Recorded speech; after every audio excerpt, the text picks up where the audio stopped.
નમસ્કાર દર્શક મિત્રો, આપ નિહાળી રહ્યા છો N24 ગુજરાતી। તો નજર કરીશું આજના મહત્વના સમાચાર પર।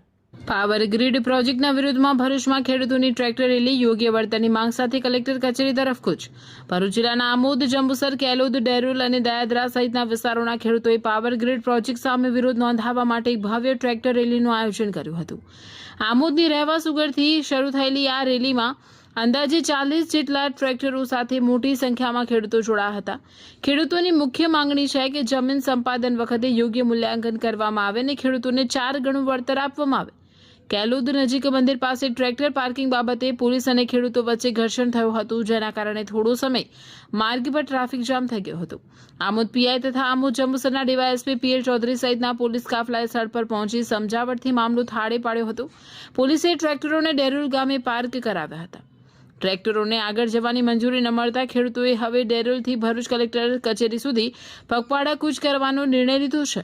કાયદો અને વ્યવસ્થાની સ્થિતિ જળવાઈ રહે તે માટે પોલીસે ચુસ્ત બંદોબસ્ત ગોઠવ્યો છે। ખેડૂતો કલેક્ટર કચેરી પહોંચીને સરકાર સમક્ષ પોતાની વિવિધ માંગણીઓ રજૂ કરશે।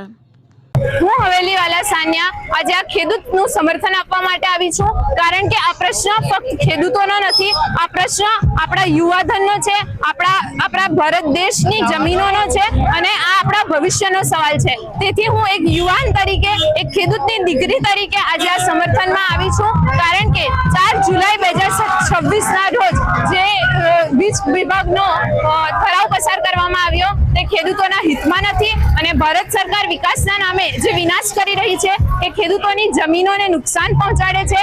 જે હાઈવેઝ બનાવવામાં આવે છે, જે ડીએફસી પ્રોજેક્ટ્સ ચાલી રહ્યા છે, તે વિકાસના નામે તેઓ વિકસિત ભારત 2047નું સ્વપ્ન બતાવે છે, પરંતુ તેના નામ ઉપર જમીનોમાં પાણી ભરાય છે અને ખેડૂતોની જમીનમાં ખૂબ જ નુકસાન પહોંચી રહ્યું છે। તેથી અમારી માંગણીઓ ભારત સરકારને એટલી જ છે કે અમારી જમીનોના હક અમને મળે અને તેમાંથી જે કરોડો ઔદ્યોગિકરણ દ્વારા તેમાંથી જે કરોડો રૂપિયાનો નફો થાય છે એમાં ભાગીદારી ખેડૂતોને પણ મળે, એવી જ અમારી અપીલ છે।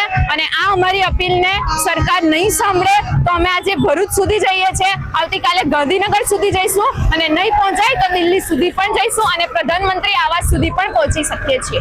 સરકાર દ્વારા એવું કહેવામાં આવે છે કે ખેડૂતોના હિતમાં ઘણી બધી યોજનાઓ અમલમાં મૂકવામાં આવી છે, પણ એ યોજનાઓનું અમે શું કરીએ જ્યારે અમારી પાસે જમીન જ ના હોય। ધ બેઝ એ જમીન છે, જો જમીનમાં જ નુકસાન પહોંચી જાય તો તમે ટ્રેક્ટર આપો, તમે બીજા બધા નફા આપો, તેનું શું કરીએ? અને તમે નફાના નામ પર મહિનામાં 2000 રૂપિયા આપો તો એનાથી દેશ નહીં ચાલે ને, 2000 રૂપિયાથી અન્ન નહીં પહોંચી શકે દેશના પેટમાં। મુખ્ય માંગણી શું છે તમારી?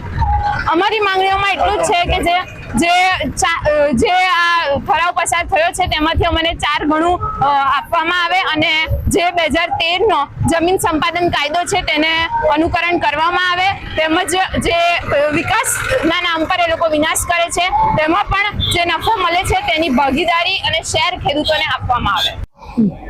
નમસ્કાર, મારું નામ હરિરામ સુરેશભાઈ પટેલ। અમે આજરોજ ભરૂચ જિલ્લાના તમામ ખેડૂતો કલેક્ટર ઓફિસે આવેદનપત્ર આપવા જઈ રહ્યા છે, કારણ કે 4/8/2026ના રોજ જે ગુજરાત સરકાર દ્વારા પરિપત્ર બહાર પાડવામાં આવ્યો છે 765 કેવીની જે વીજ લાઈન જાય છે પાવર ગ્રીડ કંપનીની, એ બાબતે ખેડૂતો જોડે જે અન્યાય થાય છે એ બાબતે આજે અમે સમગ્ર ભરૂચ જિલ્લાના ખેડૂતો કલેક્ટર ઓફિસે કલેક્ટર સાહેબને આવેદનપત્ર આપવા જઈ રહ્યા છે।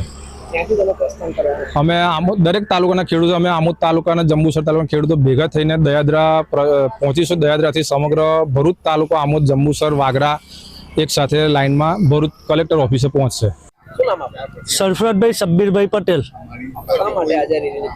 આજે આ રેલી જે છે સાહેબ, એ અમારા ખેતરોમાં ટાવર આવ્યો છે, અમારી માંગ મુજબ અમને પેમેન્ટ મળતું નથી, બીજા અમારી જોડે અન્યાય થાય છે, કેનાલોમાં પાણી નથી આવતું, અમારું સરકારી પરિપત્ર પ્રમાણે કોઈક જ કામ થતું નથી સાહેબ અમારી સાથે।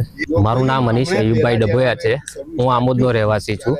અમારે અત્યારે આ ટ્રેક્ટર રેલીની એટલા માટે જરૂર પડેલી છે કે સરકારમાં આટલી વખત આવેદનપત્ર આપવા છતાં પણ કોઈ પણ ખેડૂતનું સાંભળવામાં આવતું નથી।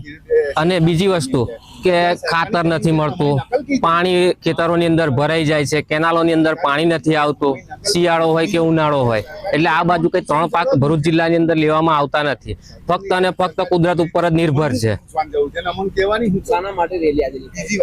આજે રેલી એટલા માટે કાઢેલી છે કે અગાઉ સરકારે જે પરિપત્ર નક્કી કરેલો હતો એની અંદર વાત હતી કે ખેડૂતોને કમ્પ્લીટ પૂરતું વળતર આપવામાં આવશે, પણ એ પરિપત્રની અંદર એવું છે કે માર્કેટ વેલ્યુના 200%, એટલે કે માર્કેટ વેલ્યુના 200% અને 25 વર્ષ સુધી આ થાંભલા ઊભા થશે, એની અંદર ખેડૂતને તો કઈ ફાયદો થવાનો જ નથી. ખેડૂતનું શું છે કે નુકસાન જ છે.